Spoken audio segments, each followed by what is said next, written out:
My finger hovered over the screen, a split second too late to undo the damage. The text read, "You look far too beautiful in that dress to be thinking about work. How about we skip the meeting and I take you somewhere quiet instead?" It was meant for a woman I'd been seeing, a playful, low-stakes flirtation. But as the delivered icon popped up, my blood turned to ice. I hadn't sent it to her. I had sent it to Eleanor Vance, my CEO. A woman who carried herself with the lethal precision of a diamond, and a reputation for firing people for far less than harassment. I spent the next 4 minutes pacing my small apartment, my heart hammering against my ribs like a trapped bird. I was already drafting my resignation in my head. Then, the silence was shattered, not by a phone call but by a sharp rhythmic pounding on my front door. I opened it and there she was. Still in her designer blazer, her eyes 2 emeralds of cold fire. She didn't look angry. She looked dangerously focused. She stepped into my space, forcing me back, her perfume filling the air. She held up her phone, the screen glowing with my words. "You have a lot of nerve," she whispered, her voice a low velvet rasp. "So let's see if you're as brave in person. Say it to my face." The silence in my narrow hallway was suffocating. I could hear the hum of the refrigerator in the kitchen and the distant sound of a siren outside. But here, inches away from Eleanor Vance, the world had shrunk to the space between our heartbeats. She didn't move. She didn't blink. She just stood there, holding her phone like a weapon, waiting for me to crumble. "I'm waiting," she said, her voice dropping an octave. "You were quite bold behind a glass screen. Surely a man of your creative talents hasn't run out of words already?" I swallowed hard, my throat feeling like it was lined with sandpaper. My mind was screaming at me to apologize, to grovel, to blame it on a glitch or a glass of wine I hadn't even finished. But as I looked into her eyes, I didn't see the corporate executioner I saw in the boardroom. I saw a flicker of something else. A challenge, yes, but also a strange, starving kind of curiosity. I took a breath, letting the adrenaline steady my hands. I began, my voice steadier than I felt, "that you look far too beautiful in that dress to be thinking about work, and that I should take you somewhere quiet instead." The air in the room seemed to ignite. Eleanor's eyebrows arched, a small, dangerous smile tugging at the corner of her lips. She stepped closer, the heels of her boots clicking sharply on my hardwood floor.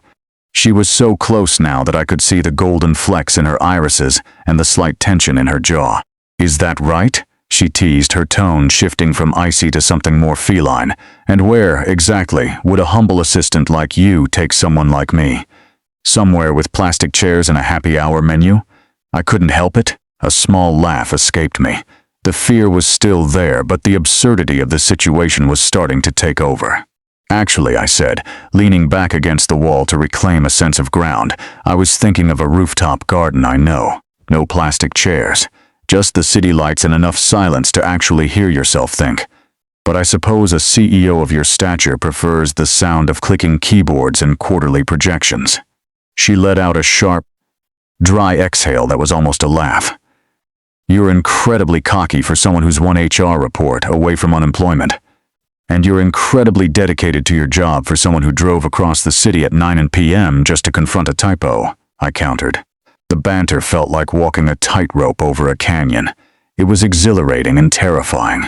She looked me up and down, her gaze lingering a second too long on my collarbone before returning to my eyes. For a moment, the mask slipped. The cold CEO persona, the one that had earned her a reputation for being untouchable, flickered. In its place was a woman who looked tired, not sleepy but weary. The kind of weariness that comes from years of building walls so high that no one even tries to climb them anymore. She looked around my modest apartment. The stacks of books, the worn leather chair, the half-finished sketch on my desk. It was a world away from the glass and steel fortress she lived in. "It's quiet here," she murmured, almost to herself. The sharp edge in her voice had softened into something velvet and thick. She turned back to me, her expression unreadable. "You didn't mean to send that to me. We both know that." "I didn't," I admitted, the sincerity finally cutting through the teasing. "But that doesn't mean the words weren't true, Eleanor." Using her first name felt like a physical blow. She stiffened, her breath hitching for a fraction of a second. The romantic tension was no longer a joke. It was a physical weight in the room, pulling us toward each other like a tide. I realized then that she wasn't here to fire me. She was here because, for the first time in a long time, someone had looked at her and seen a woman instead of a title, even if it was by mistake. She took a half step back, reclaiming her professional armor, but the glow in her eyes remained. "Don't think this means you're excused from the morning briefing," she said, though the threat had no teeth. "And if you ever accidentally text me again, you'll come back to my door," I teased, a bold grin spreading across my face. She paused at the threshold, looking over her shoulder. "I might do more than just knock next time." Before I could respond, she was gone, leaving only the scent of sandalwood and the echo of a heartbeat that wasn't just mine. If you want to know what happens when I show up to the office the next morning and see her in that same dress, hit that like button and subscribe so you don't miss the next chapter of this mess I've made. I didn't sleep that night. I lay on my back staring at the ceiling, replaying every second of her standing in my doorway, the way her voice had dropped when she said, "Say it to my face." The way her eyes had softened, just briefly, when she looked around my apartment like she was reading a language she hadn't spoken in years. The way she'd paused at the threshold before leaving, her parting words hanging in the air like an unfinished sentence. I might do more than just knock next time. I must have turned my phone over in my hands a dozen times before finally setting it face down on the nightstand. I was not going to text her again. That much I had firmly decided. What I hadn't decided was what to do with the fact that I was already thinking about her in ways that had nothing to do with the morning briefing. The office the next morning was its usual cathedral of quiet ambition. Glass walls, hushed conversations, the soft percussion of keyboards. I arrived early, as I always did, and took my position at my desk just outside her corner office. The distance between my desk and her door was exactly 11 steps. I had counted them on my first day. Now they felt like 11 miles. She arrived at 8:47 a.m., 3 minutes ahead of her usual schedule. She was wearing a charcoal blazer and a deep burgundy blouse, her dark hair pinned precisely at the back of her neck. She walked past my desk without looking at me, but just before she pushed open her office door, she paused. "Mr. Collins," she said, her voice crisp and professionally distant. "I'll need the Henderson file on my desk in 10 minutes. And coffee." "Black?" "Of course, Miss Vance," I replied, equally measured. She disappeared behind the glass door, and I sat there for a full 3 seconds before allowing myself to exhale. This was going to be our unspoken arrangement then. Out here in the world of glass and quarterly reports, we were what we had always been. Nothing had changed. Nothing would be acknowledged. We were professionals. I brought the Henderson file and the coffee in exactly 9 minutes. When I set them down on her desk, she didn't look up from her screen. But as I turned to leave, her voice stopped me. "Close the door," she said quietly. I did. The shift was immediate, the rigid posture relaxed by a single degree. She finally looked up, and the Eleanor from last night, the one with golden flecks in her irises and a tired honesty behind her eyes, was looking back at me. "I want to be very clear about something," she said, lacing her fingers together on the desk. "What happened last night was an anomaly." "Completely," I agreed, keeping my expression neutral. "It won't affect our professional dynamic." "Of course not." She studied me for a long moment, as if testing the sincerity of my answers. Then something broke loose in the corner of her mouth, not quite a smile, but the architecture of one. "You're very agreeable this morning." "I've been told it's one of my better qualities," I said. "Don't push it, Collins," she replied, but there was no ice in it. She picked up the Henderson file, signaling the conversation was over. Then, just as I reached the door again, she spoke once more, her voice lower this time, almost private. "The rooftop garden you mentioned. Is it actually worth visiting, or were you just being clever?" I turned slowly. She wasn't looking at me. She was looking at the file, but her pen had stopped moving. "It's worth it," I said honestly, "especially on a clear night." She nodded once, barely perceptibly, and went back to reading. I walked back to my desk, sat down, and stared at my computer screen without seeing a single word on it, because something fragile and terrifying had just been born in the space between us. Not named, not claimed, but breathing. Quietly, like a small flame in a very large, very cold room. And I already knew, with the certainty of someone standing at the edge of something irreversible, that I would do nothing to extinguish it. If you're feeling this story, drop a comment below and tell me, would you have said it to her face? I genuinely want to know. And don't forget to subscribe so you're here when things get complicated. It started with small things. A coffee left on my desk on a Tuesday morning with no explanation. Black, the way I took it, not the way she took hers. A slight nod when I walked into a room full of people who barely registered my existence.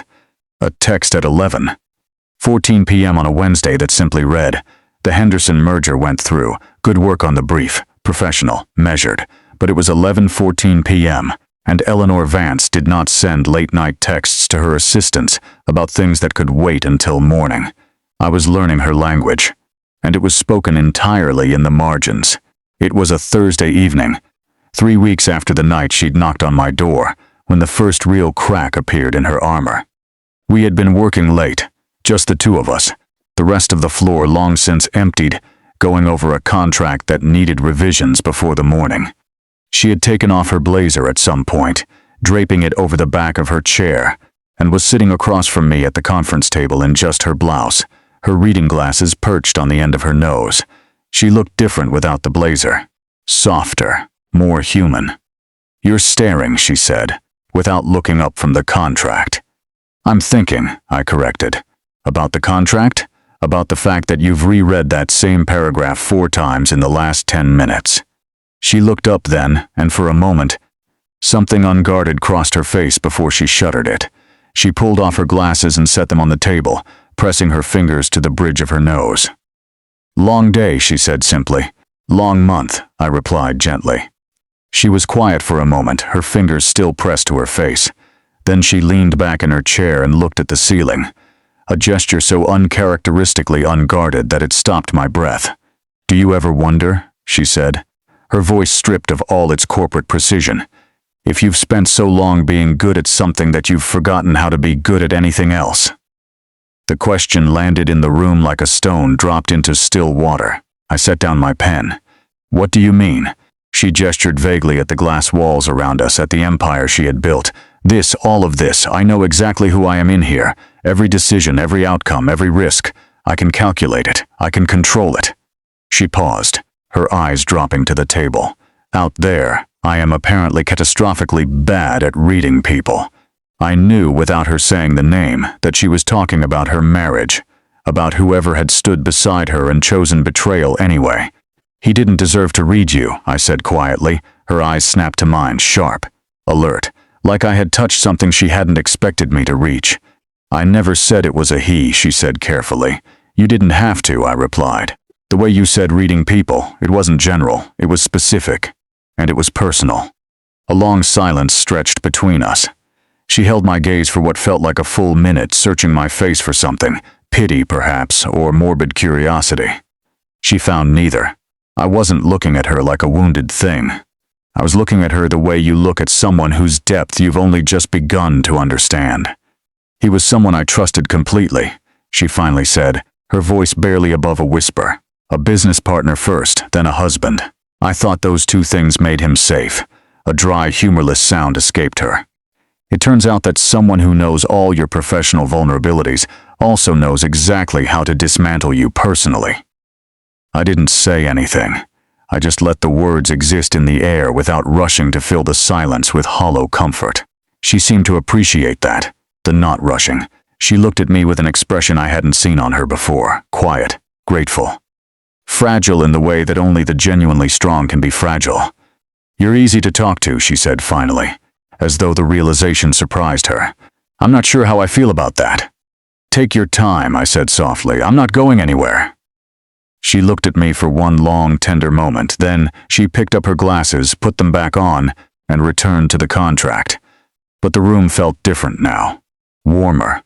Like something cold and locked had been opened just a crack, and the light that came through it was the most honest thing either of us had seen in a very long time. I wasn't just attracted to her anymore. I cared, deeply, quietly, in the way that matters most. The kind that doesn't ask for anything in return. 3 weeks later, the world outside decided it had been quiet long enough. I saw it first on my phone, on a Monday morning, while I was still on the subway. A headline from one of those financial gossip columns that dressed itself up as serious journalism.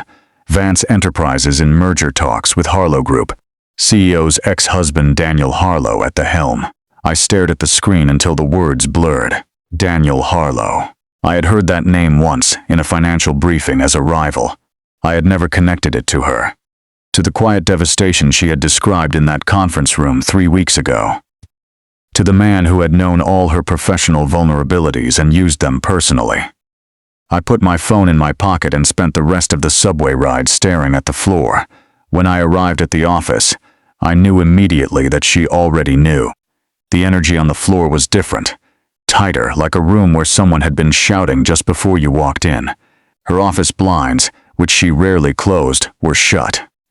Her assistant before me, a nervous young woman named Petra who handled scheduling, was sitting at her outer desk with the rigid posture of someone who had already been spoken to sharply once this morning and had no intention of it happening again.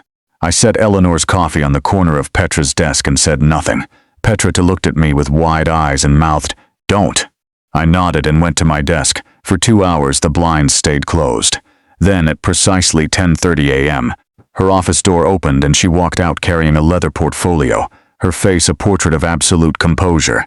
She was wearing the armor again, every layer of it, the jaw set, the eyes clear and cold, the posture immaculate. She looked at no one.